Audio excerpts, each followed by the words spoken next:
Hi there. I wanted to talk to you about branding, the concept of branding, because I feel that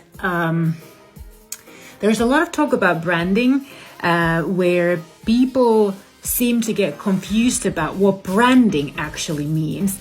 So I just recently, I think it was last week, that I saw some company, a random company, I don't know what the company was, but anyway, a post appeared on my LinkedIn feed from this company where a marketing person was introducing their new visuals, their new logo, their colors, their new visual for the company, and was referring to it that we have a new brand.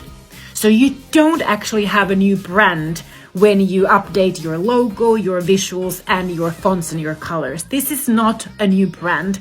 Brand is not something that we decide. Brand is decided by our audience, because brand, including employer brand, is always an emotional level connection by the audience with what you represent.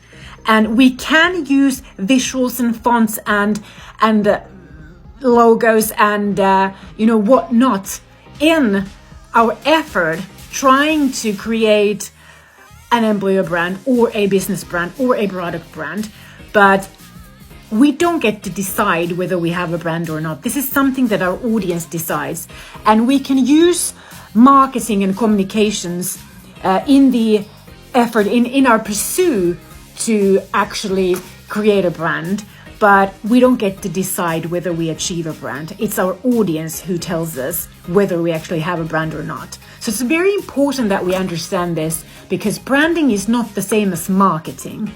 It's not the same as marketing, not at all.